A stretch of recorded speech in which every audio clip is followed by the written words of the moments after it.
Ezra का ग्रंथ अध्याय 3। जब 7वां महीना आया और इस्राएली अपने अपने नगरों में बस गए तो लोग यरूशलेम में इकट्ठे हुए। योसादाक का पुत्र यीशुआ और उसके भाई बंधु याजक तथा शअल्तीएल के पुत्र जरुब्बाबेल और उसके भाई बंधु ईश्वर की वेदी बनाने लगे, जिससे वे उस पर ईश्वर भक्त मूसा की संहिता के अनुसार होम बलियां चढ़ाएं। उन्होंने वेदी उसी स्थान पर बनाई जहां वो पहले थी, यद्यपि वे आसपास के लोगों से डरते थे। उन्होंने उस पर प्रभु को प्रातः और संध्या की होम बलियां चढ़ाईं। उन्होंने संहिता के अनुसार शिविर पर्व मनाया और प्रतिदिन निर्धारित होम बलियां चढ़ाईं। इसके बाद उन्होंने नियमित होम बलियां, अमावस और प्रभु के सब निर्धारित पर्वों के लिए बलियां चढ़ाईं और प्रभु को स्वेच्छित चढ़ावे अर्पित किए। उन्होंने 7वें महीने के पहले दिन प्रभु को होम बलियां चढ़ाना आरंभ किया। यद्यपि अभी तक प्रभु के मंदिर की नींव नहीं डाली गई थी, तब शिल्पकारों और बढ़इयों को पैसा दिया गया और सीदोन एवं तीरुस के लोगों को खाने पीने की सामग्री और तेल दिया गया, जिससे वे देवदार की लकड़ी लेबानोन से याफो तक समुद्र मार्ग से पहुंचवाने का प्रबंध करें, जैसा कि फारस के राजा सीरुस ने उन्हें अधिकार दे रखा था।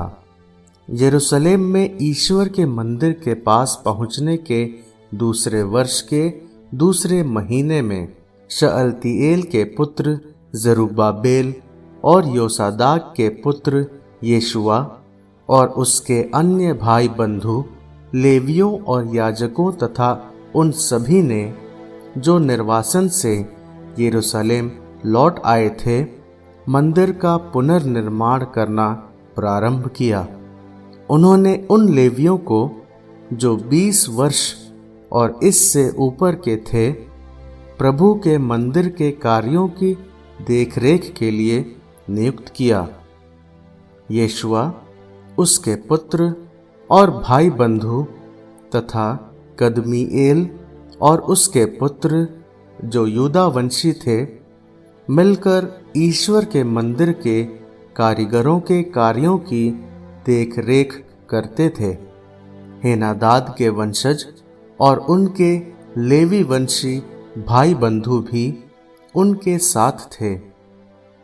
जब कारीगरों ने प्रभु के मंदिर की नींव डाली, तो वहां याजक अपने याजकीय वस्त्र पहने और तुरहियां लिए तथा लेवी आसाफ के वंशज मंजीरे लिए उपस्थित थे।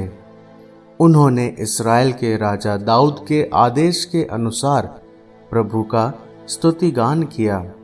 वे एक दूसरे को उत्तर प्रत्युत्तर देते हुए प्रभु की स्तुति और धन्यवाद का गीत गाते थे, क्योंकि वो भला है, क्योंकि इस्राएल के लिए उसकी सत्य प्रतिज्ञता अनंत काल तक बनी रहती है।